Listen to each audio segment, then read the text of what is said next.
aí galera, tranquilo? Mais uma aulinha de biologia aqui, mas hoje a gente vai ter uma aula um pouquinho diferente, tá? Hoje a gente vai fazer uma aula de revisão, onde a gente vai fazer uma revisão aqui com alguns exercícios do nosso módulo 2, tá? A gente vai fazer uma revisão sobre essa parte de genética com algumas questões de vestibular, tá? Principalmente focado em Enem. Então, antes de você assistir esse vídeo aqui, dá uma olhadinha nas questões que eu separei para vocês, tá? Tem um arquivo de Word aí com uma lista com essas questões. Tentem fazer primeiro, depois que vocês tiverem feito, voltem para o vídeo para pegar a correção. Beleza? Então já começa a primeira questão aqui, uma questão de Enem, falando sobre as primeiras leis de Mendel, tá? Então diz aqui: com base nos experimentos de plantas de Mendel, foram estabelecidos 3 princípios básicos, que são conhecidos como as leis da uniformidade, da segregação e distribuição independente. A lei da distribuição independente refere-se ao fato de que os membros de pares diferentes de genes segregam-se independentemente uns dos outros para a prole.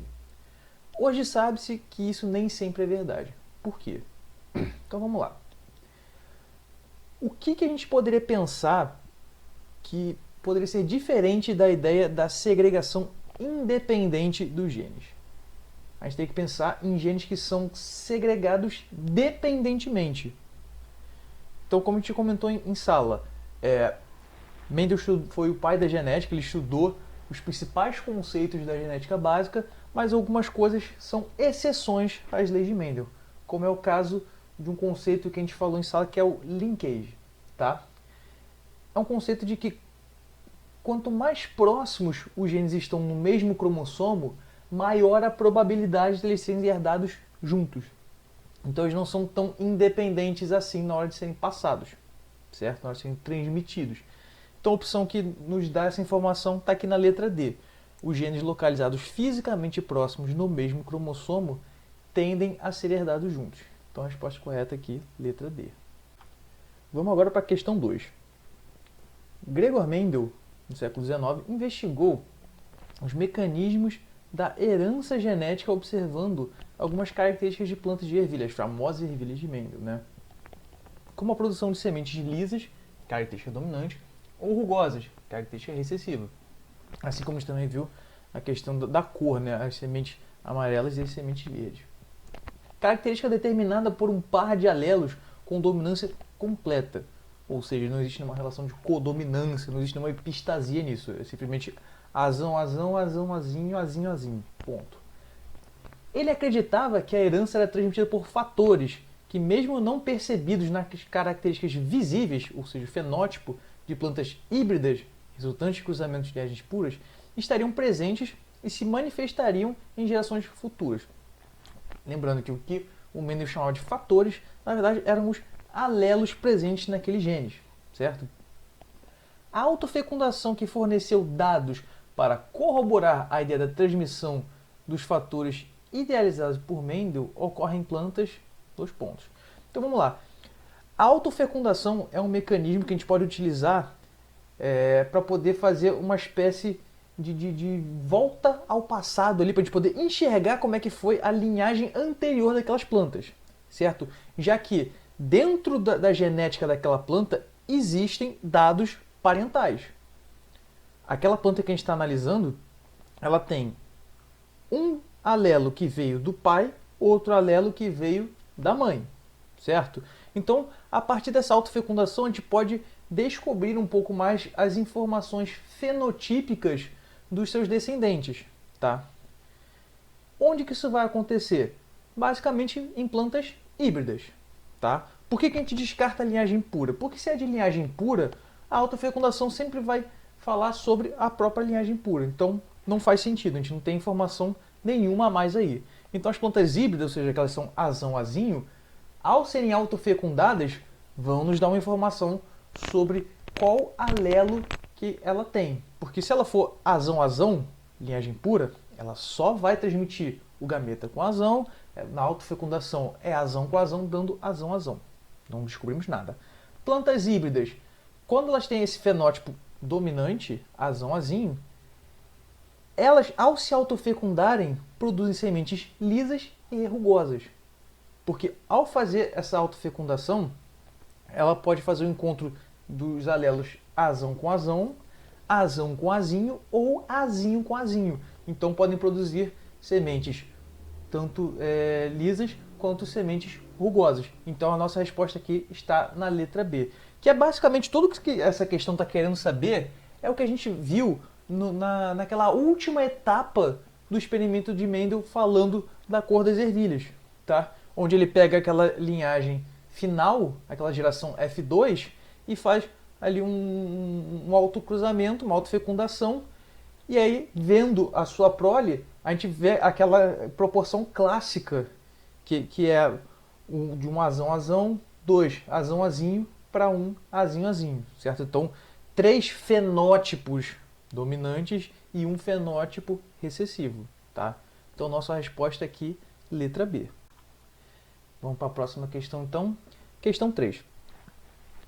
Em abelhas apis mellifera, os óvulos não fertilizados originam machos haploides.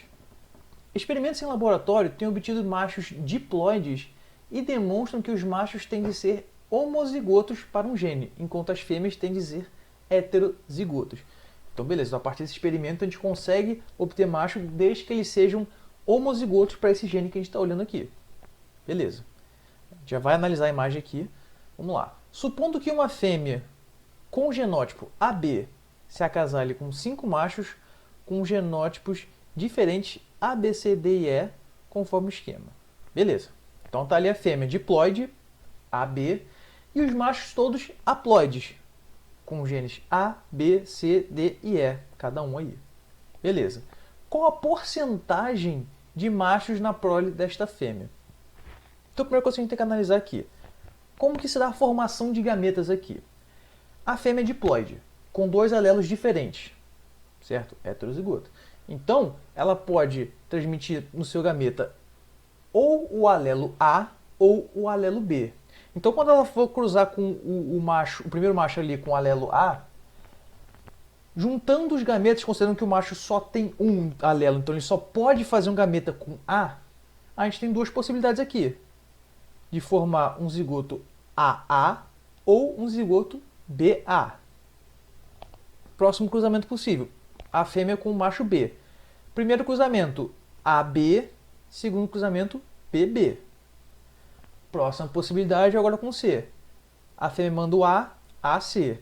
Se a fêmea mandar o B, BC. E por aí vai. Você pode escrever aí se quiser para te facilitar. Então o que a gente tira de informação aqui? A fêmea tem 2 possibilidades de gameta, certo? Os machos, cada um só pode mandar o único alelo que tem. Então são 5 possibilidades.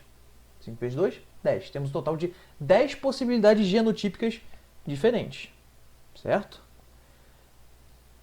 Agora ele quer saber a chance de vir um macho. Para vir um macho, o texto diz que ele tem que ser homozigoto para esse gene que a gente está olhando aqui. Então, as únicas 2 possibilidades onde a gente vai conseguir isso é quando a fêmea cruzar com o A e ela mesma enviar o alelo A, então zigoto AA, ou quando ela cruzar com o macho B e ela mandar o alelo B no seu gameta, formando o zigoto BB, também homozigoto.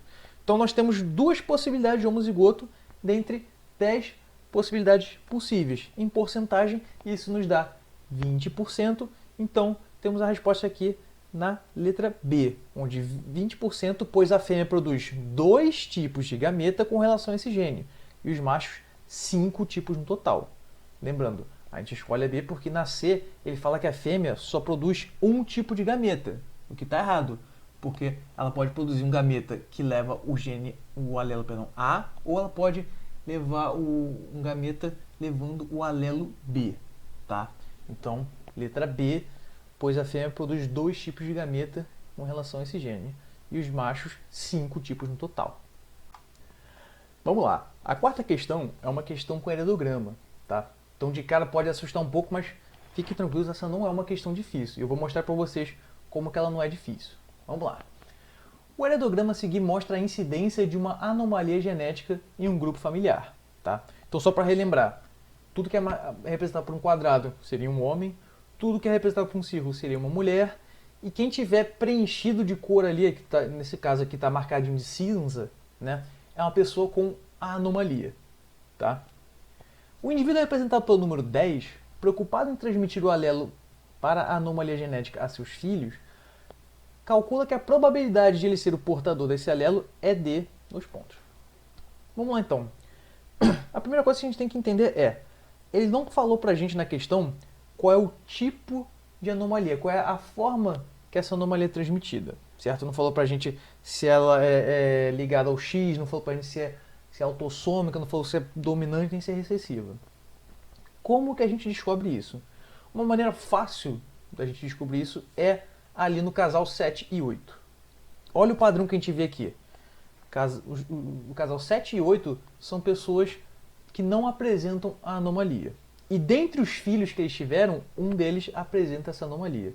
Então, pais iguais tendo filho diferente, já é uma evidência pra gente de que a transmissão, essa anomalia é caracterizada por ser autossômica recessiva, tá? Então, 7 e 8 são azão, azinho, e esse filho 11 é azinho, azinho, tá? Então, a gente já recomendo vocês fazerem aí no caderno, então se quiserem fazer no computador, fique à vontade. Faz aquele quadrinho de Punnett, cruzamento de azão, azinho com azão, azinho. Vocês vão ver que existem 4 possibilidades genotípicas diferentes. Nós temos azão, azinho, outra vez a incidência do azão, azinho, o azão, azão ou azinho, azinho, certo? Igual a gente vê o caso clássico ali do final do experimento de Mendel com as ervilhas, né? Aquele caso clássico. Beleza, então o indivíduo 10 quer saber qual é a chance de ele ser o portador desse alelo. Dentre esses 4 genótipos diferentes que a gente tem, nós já excluímos o azinho, azinho, o homozigoto recessivo. Por quê? Porque ele não apresenta essa anomalia. A gente olha para o 10 ali e a gente vê que ele é um homem que é normal, ele não apresenta anomalia. Então já exclui esse. Então nós temos 3 possibilidades. O azão, azinho, a segunda forma do azão, azinho e o azão, azão. Certo? 2 heterozigotos e um homozigoto. O homozigoto dominante não é portador do alelo para a anomalia. Logo, dentre as 3 possibilidades que nós temos, apenas 2 têm como portador do alelo recessivo, que são os 2 heterozigotos. Então, 2/3, se você converte para a porcentagem, nós temos aproximadamente 67% resposta letra D. A gente não precisa fazer contas muito complicadas aqui, a conta mais difícil que tem que fazer é transformar 2/3 para porcentagem. Tá? Então, helidogramas não são tão assustadores assim. Vamos então para a quinta questão agora, que é uma questão sobre epistasia. Tá? Caso clássico de pelagem de cães labradores. Tá? Nos cães labradores, a cor da pelagem preta, chocolate ou dourada depende da interação entre 2 genes. Um localizado no cromossomo 11, que são os alelos Bzão e Bzinho, e outro no cromossomo 5, que são os alelos Ezão e Ezinho. O alelo dominante Bzão é responsável pela síntese do pigmento preto, e o alelo recessivo Bzinho pela produção do pigmento chocolate. Então a produção de pigmento para o pelo do labrador depende dele ser um alelo Bzão ou de ser Bzinho. Beleza. Em um outro gene, nós temos o alelo dominante Ezão, que determina a deposição do pigmento preto ou chocolate nos pelos. E o alelo Ezinho impede a deposição do pigmento no pelo. Então, o pigmento, independente de qual seja, se é o preto ou o chocolate, ele só vai ser depositado no pelo se você tiver um alelo Ezão para permitir essa deposição do pigmento. Se você tiver Ezinho, Ezinho, você impede essa deposição e o pelo fica dourado. Dentre 36 cães resultantes de cruzamentos de cães heterozigóticos nos 2 locos, com cães duplo homozigóticos recessivos, quantos com pelagem preta, chocolate e dourada, respectivamente, são esperados? Parece confuso, mas vamos começar a resolver aqui primeiro sobre esse cruzamento. Quem estão sendo os parentais aqui? Primeiro, cães heterozigóticos nos 2 locos. Heterozigoto nos 2 locos significa o quê? Que é Bzão, Bzinho, Ezão, Ezinho. Certo? Esse é o genótipo do primeiro cachorro. O outro é duplo homozigótico recessivo, ou seja, ele é Bzinho, Bzinho, Ezinho, Ezinho. O que que tem que fazer? Um cruzamento. Para facilitar, eu tenho uma imagem aqui, na verdade um quadrinho que eu fiz com esse cruzamento aqui. O que que vai acontecer? Aqui nós colocamos quais são os possíveis gametas. O cachorro que é homozigótico recessivo para os dois locos só pode produzir gametas Bzinho, Ezinho. Porque ele só tem esses alelos disponíveis. Ele é Bzinho, Bzinho, Ezinho, Ezinho. Então o gameta dele só pode ser Bzinho, Ezinho. Então a gente combina essa possibilidade de gameta com as 4 possibilidades diferentes do nosso cachorro com genótipo Bzão, Bzinho, Ezão, Ezinho, certo? Então, ele pode enviar ou Bzão, Ezão, ou ele pode enviar Bzão, Ezinho. Ou, agora com B, pode enviar Bzinho, Ezão ou Bzinho, Ezinho. Essas são as 4 possibilidades distintas de gametas que o cachorro duplo heterozigótico pode enviar, certo? Então, quais são as possibilidades aqui, quais são as proporções genotípicas esperadas? Se tivermos esse cruzamento com Bzão e Ezão, encontrando com Bzinho e Ezinho, Bzão, Bzinho, o Bzão determina pigmento preto. O Ezão permite essa pigmentação. Então aqui a gente tem o cachorro preto. Se tivermos com gameta Bzão, Ezinho, o Bzão permite ele possibilita a pigmentação preta, mas o Ezinho, Ezinho vai bloquear essa pigmentação. Então, independente do que está acontecendo aqui no B, o Ezinho já está bloqueando, então a pigmentação vai ser dourada. Então já temos aqui um fenótipo preto com um fenótipo dourado. No caso do gameta Bzinho, Ezão, o Ezão vai permitir para a gente a deposição do pigmento. E qual vai ser a cor do pigmento? Se é Bzinho, Bzinho, vai ser chocolate. Se a gente tiver o cruzamento com o gameta que também é Bzinho, Ezinho, Bzinho, Bzinho, Ezinho, Ezinho, o Ezinho, Ezinho bloquearia a pigmentação do chocolate, então fazendo outro dourado. Então nós temos, dentre 4 possibilidades, 1 para pigmentação preta, 1 para pigmentação chocolate e 2 para pigmentação dourada. Então é 1/4 para o fenótipo preto, 1/4 para o fenótipo chocolate e meio para o fenótipo dourado. Fazendo essa conta para 36, 1/4, 1/4 e meio, nós chegamos então à letra B. 9 pretos, 9 chocolate e 18 dourados. Tranquilo? Tem que fazer esse quadrinho para conseguir fazer a questão. Se não fizer esse quadrinho, vai enrolar a cabeça. Então faz o quadrinho que nem eu coloquei aqui a imagenzinha para vocês, tá? Depois é só jogar a proporção em cima do número total de cães que são resultantes aqui, esses 36. Beleza? Vamos para a questão 6 agora. A questão 6 também é uma questão falando de epistasia, tá? Em abóboras, a cor do fruto é determinada por 2 genes de segregação independente. Os genótipos Czão e Czão produzem frutos brancos, enquanto Czinho é necessário para a produção de um fruto colorido. Ou seja, fazendo um paralelo com a questão que a gente acabou de resolver, é como se isso aqui fosse o alelo E dos labradores. Só que aqui, os dominantes não permitem a formação de frutos coloridos. Você precisa ter esse alelo duplo recessivo, né, esse gene C duplo recessivo, para poder permitir a formação de fruto colorido. Beleza. Cuja cor é determinada pelo segundo gene. Cor amarela, Vzão, Vzão e Vzão, Vzinho, ou seja, o alelo V dominante propicia a cor amarela, certo? E a cor recessiva verde, Vzinho, Vzinho. Beleza. Do cruzamento de 2 plantas brancas heterozigotas para os dois locos, tanto faz, Czão, Czinho, Vzão, Vzinho. Bom que aquele já botou qual é o genótipo pra gente logo de cara, né? A gente não precisou traduzir aquele nome. Serão produzidas, então, 2 pontos. Vamos lá. Mais uma vez, quadrinho para facilitar a nossa vida aqui, tá? Cruzamento de Czão, Czinho com Vzão, Vzinho, com outro Czão, Czinho, Vzão, Vzinho.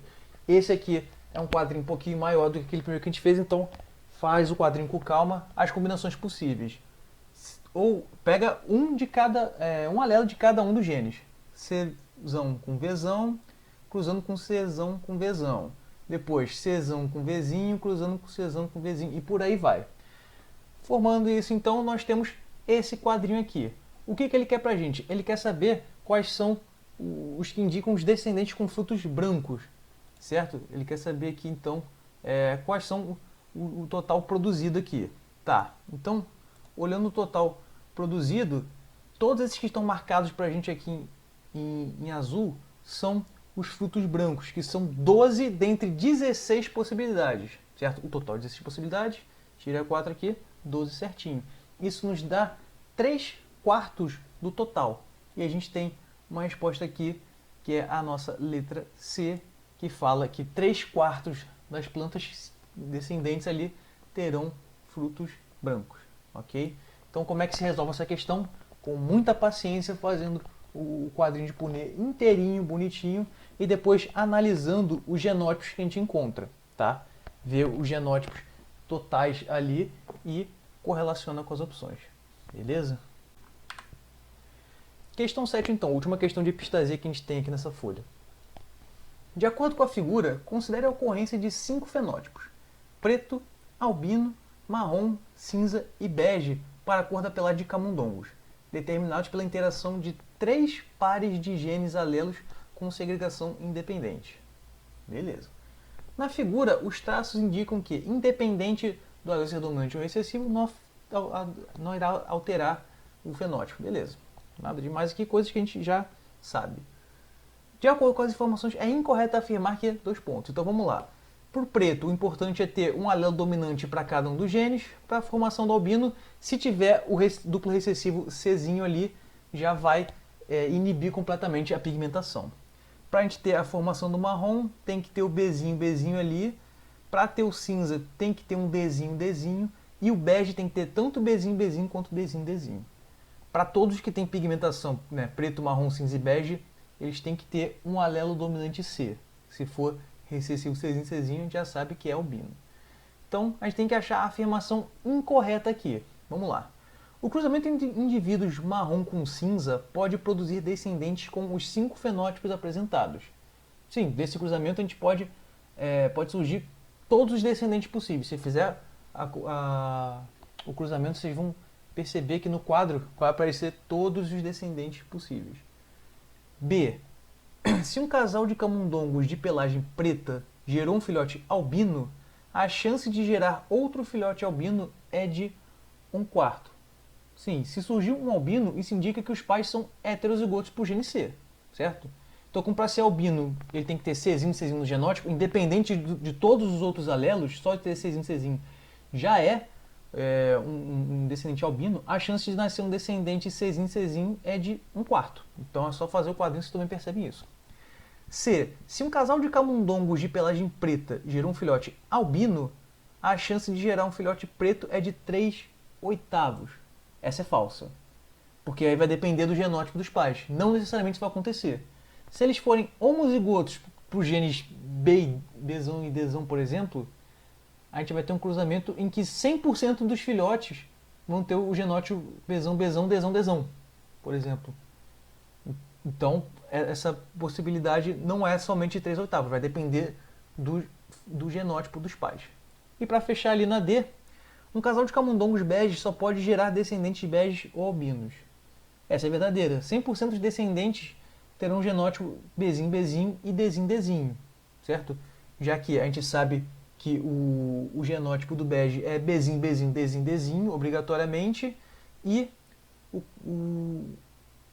o cruzamento deles só vai gerar ou um camundongo bege ou um camundongo albino, caso você cruze ali o cruzamento do gene C fazendo Czinho. Sendo Czinho, vai ser albino. Se não for Czinho, só pode ser bege, considerando que os dois pais são camundongos beges. Porque olha o genótipo do bege ali, é Bzinho, Czão alguma coisa, Dzinho. Para B e D só pode ser recessivo, o que vai poder alterar ali é o C e permitir ele ser colorido, bege ou albino, certo? Vamos para a próxima então. na questão 8 agora. A estratégia de obtenção de plantas transgênicas pela inserção de transgenes em cloroplastos, em substituição à metodologia clássica de inserção do transgênio no núcleo da célula hospedeira, resultou no aumento quantitativo da produção de proteínas recombinantes com diversas finalidades biotecnológicas. Ok, estamos falando aqui de biotecnologia, certo? O mesmo tipo de estratégia poderia ser utilizada para produzir proteínas recombinantes em células de organismos eucarióticos não fotossintetizantes, como as leveduras, que são usadas para a produção comercial de várias proteínas recombinantes e que podem ser cultivadas em grandes fermentadores. Considerando a estratégia metodológica descrita, qual organela celular poderia ser utilizada para a inserção de transgenes em leveduras? Vamos lá. Ele falou que na metodologia clássica você fazia a inserção do transgênio no núcleo da célula hospedeira e que agora estão utilizando uma outra tecnologia onde tem a inserção dos transgênios em cloroplastos. O cloroplasto é uma organela que possui um DNA próprio ali, assim como uma outra organela que você tem em eucariontes que não são fotossintetizantes, que é a mitocôndria. Que tanto o cloroplasto quanto a mitocôndria, a gente tem aquela teoria da endossimbiose, em que em algum momento você teria feito essa ingestão ali de uma célula que ficaria tendo uma relação simbiótica com a célula que a ingeriu, então teria em algum ponto da evolução virado uma simples organela e não mais uma endossimbiose, tá?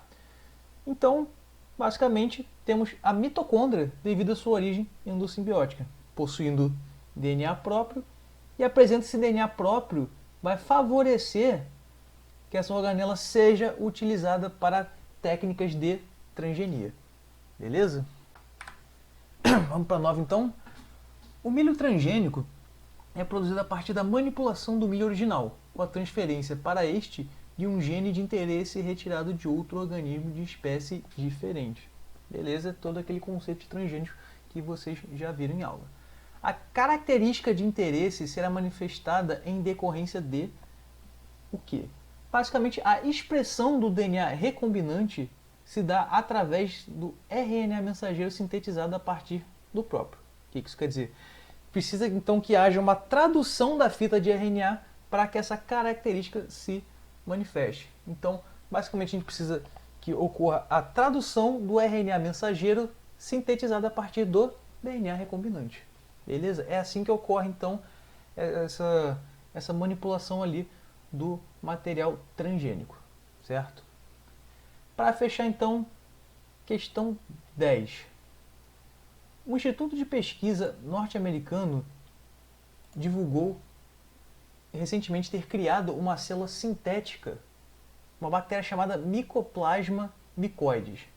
Os pesquisadores montaram uma sequência de nucleotídeos que forma o único cromossomo dessa bactéria, o qual foi introduzido em outra espécie de bactéria, a Mycoplasma capricorn. Então eles foram capazes de fazer todo o material genético de forma sintética. Ok. Após a introdução, o cromossomo da Mycoplasma capricorn foi neutralizado e o cromossomo artificial da mycoides começou a gerenciar a célula, produzindo suas próprias proteínas. Ok. A importância dessa inovação tecnológica para a comunidade científica se deve a... Resumindo então o que aconteceu aqui, basicamente teve a inserção do material genético de um organismo em outro. O que a gente fez então? Um organismo geneticamente modificado. Só isso. Não necessariamente um transgênico, né? A ideia de inserir esse material genético, então, é que esse ser consiga sintetizar substâncias que podem ser de interesse comercial, econômico, médico, científico, enfim. A gente pode utilizar para a produção de medicamentos, de vacinas, enfim. A ideia é que, a partir dessa inserção desse material genético, esse outro indivíduo consiga produzir as proteínas desse material genético que a gente introduziu, tá? Então, a resposta que a gente vê isso está na letra D, a possibilidade de programar geneticamente micro-organismos ou seres mais complexos para produzir medicamentos, vacinas e biocombustíveis. Assim como a gente tem aquele exemplo clássico sobre as leveduras capazes de produzir insulina artificial a partir dessa técnica de transgenia, certo? Então é basicamente isso, essa é uma revisãozinha que eu quis passar com vocês aí, tá? Se tiverem alguma dúvida em algum tópico do módulo, vocês podem perguntar para ou para mim ou para qualquer uma das professoras de biologia, tá? A gente está à disposição de vocês. É isso então, galera. Valeu aí. Obrigado e até semana que vem.